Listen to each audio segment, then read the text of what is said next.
BJP का इतिहास रहा है कि वो विपक्षी दलों में हमेशा सेंधमारी की कोशिश में जुटी रहती है।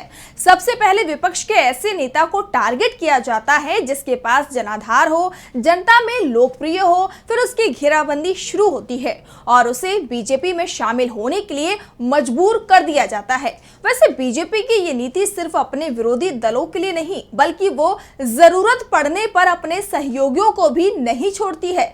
मौका मिलते ही वो अपनी ही पार्टी को चोट दे देती है और इस बार बीजेपी के निशाने पर विरोधी नहीं बल्कि सहयोगी आ गए हैं। तो किस करीबी को बीजेपी ने दी है करारी चोट, इसी पर हम करेंगे चर्चा। नमस्कार, मैं हूं आपके साथ मानसी। तो शुरू करते हैं सहयोगियों को बीजेपी के करारे झटके की। लोकसभा चुनावों के बीच बीजेपी का खेल जारी है। बीजेपी में इन दिनों तमाम दलों के नेता शामिल हो रहे हैं। कई नेता ऐसे भी हैं जिनकी अपने दलों में अब कोई पूछ परख नहीं हो रही है, तो कई नेता ऐसे हैं जो मोदी के नाम के नारे पहले से ही लगाते आ रहे हैं। जी हाँ, ऐसे नेता जो बीजेपी के सहयोगी पार्टियों में शामिल हैं, वो भी बीजेपी में शामिल हो रहे हैं। यानी बीजेपी अपने सहयोगियों को भी नहीं छोड़ रही है, उन्हें भी कमजोर कर रही है।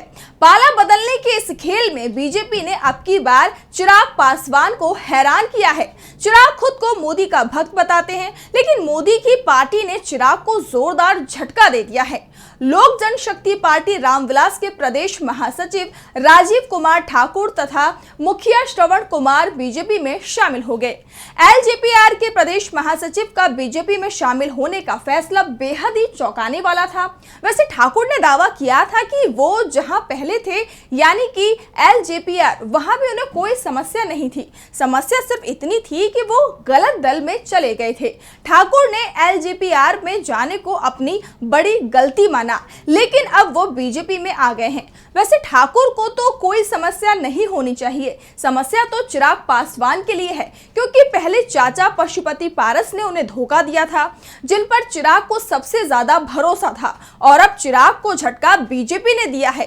दरअसल करीब 2.5 साल पहले भी बीजेपी ने चिराग पासवान के साथ बड़ा खेल कर दिया था।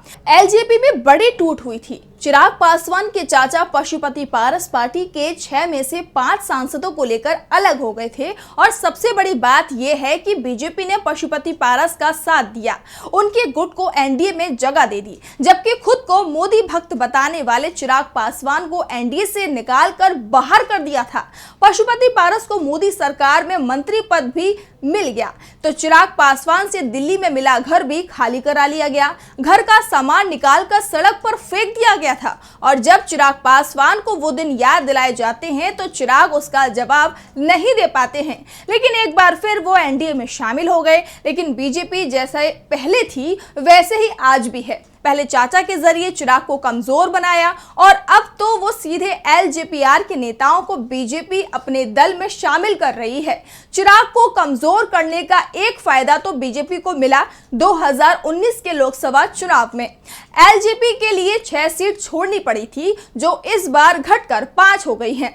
2014 में ये संख्या 7 थी। यानी चुनाव दर चुनाव एलजेपी को बीजेपी कमजोर बना रही है और खुद मजबूत हो रही है। चिराग पासवान बीजेपी के साथ हैं, लेकिन बीजेपी चिराग की जमीन को ही कमजोर करने में जुटी हुई है। वैसे एनडीए के अंदर इस समय सहयोगियों को कमजोर करने का खेल खुलकर खेला जा रहा है।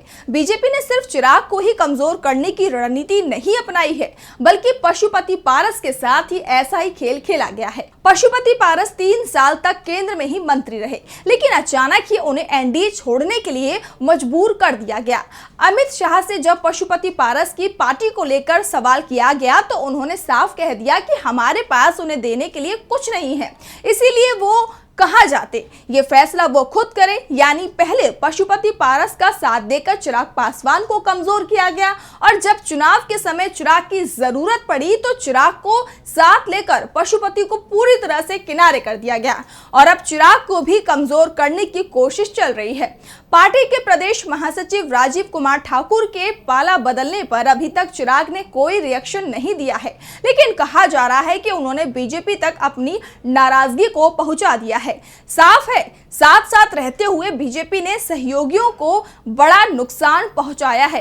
वैसे एनडीए में ये खेल सिर्फ बीजेपी अकेले नहीं खेल रही है, बल्कि बीजेपी के दूसरे सहयोगी भी ये खेल खेल रहे हैं। लेकिन बीजेपी को कमजोर करने की कोशिश कोई भी सहयोगी नहीं कर रहा है, बल्कि एनडीए की छोटी पार्टियों के वोट बैंक और नेताओं पर उनकी नजरें हैं। बीजेपी के साथ इस खेल में अब जेडीयू भी शामिल हो चुका है।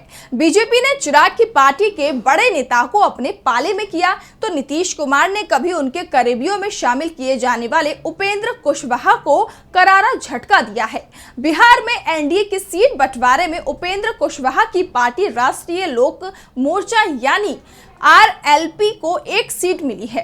एक सीट मिलने से उपेंद्र कुशवाहा पहले से ही नाराज चल रहे थे। उनकी नाराजगी को दूर करने के लिए एक एमएलसी सीट का आश्वासन भी उन्हें दिया गया। उपेंद्र नाराज तो दिख रहे थे, लेकिन एनडीए छोड़ने का साहस अभी तक नहीं जुटा पाए हैं। लेकिन एनडीए में शामिल जेडीयू जिस तरह से उपेंद्र को कमजोर कर रही है, उससे वो कितने दिनों तक एनडीए में रह पाएंगे, इस पर जरूर सवाल खड़े हो रहे हैं। दरअसल आरएलपी के प्रदेश अध्यक्ष रमेश कुशवाहा जीरादेही से विधायक रह चुके हैं और उनकी पत्नी विजय लक्ष्मी कुशवाहा अब जेडीयू में शामिल हो गई हैं और जेडीयू ने विजय लक्ष्मी को सिवान लोकसभा सीट से टिकट भी दे दिया है। इसके बाद से उपेंद्र कुशवाहा अलग ही भड़के दिख रहे हैं और नीतीश से कह रहे हैं कि और जरूरत हो तो प्लीज बताएं, हम अपनी जरूरत पूरी कर देंगे।